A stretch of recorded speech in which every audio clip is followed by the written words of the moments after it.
Hello. Today is about the Civil War. The Civil War was inevitable. Inevitability means something is unavoidable and it is bound to happen.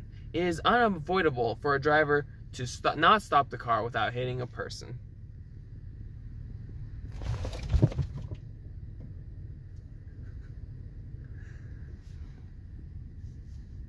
The cotton gin was invented in 1793 by L. Whitney. He invented the cotton gin to make it easier to separate the cotton from the seed, instead of for slaves hand-picking the cotton. It was basically like a filter.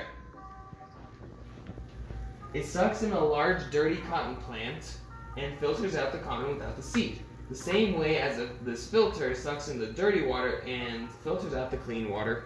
With such ease in separating the cotton gin caused for the cotton industry to explode, and slave owners imported more slaves onto their plantations, and increased plantations to grow more cotton. With increased cotton production, which meant the need for more slaves, the North was furious because they wanted to free all the slaves and end slavery, but the South wanted to keep slavery to profit off of it. This big disagreement over plantation slaves and the cotton gin would be one of the main factors that would push the U.S. into a civil war. Next is the Missouri Compromise and Kansas-Nebraska Act. When the Missouri Compromise was signed, which is basically this fence, it stated that anything above the 36-degree 302 line was to be considered a free state, and anything below the 302 line was to be a slave state. Both sides agreed to this until the Kansas-Nebraska Act, which is basically this rock.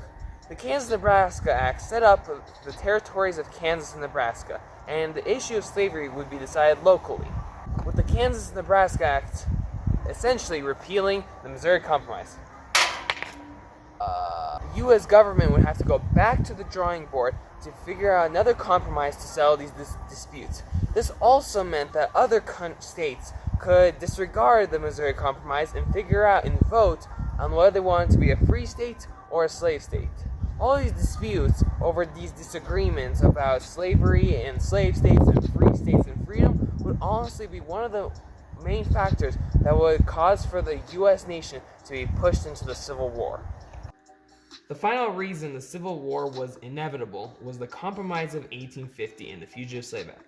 The Compromise of 1850 accepted California into the Union as a free state, which ended the imbalance of free and slave states. The South didn't like this, of course, and would later decide to pass the Fugitive Slave Act in order to help the South keep their slaves. The South stated that they will only let the Compromise of 1850 pass if the Fugitive Slave Act was also passed. The North agreed to this, and the South was able to regain slaves that had been freed and escaped. The problem was that the Fugitive Slave Act also applied to the North. Essentially, all of the nation's African population to be fugitives. The U.S. government bit off more than they could chew, with trouble stirring. This would ultimately cause a division in the nation, and for both sides to take arms and declare war on each other, and for the beginning of the Civil War to start.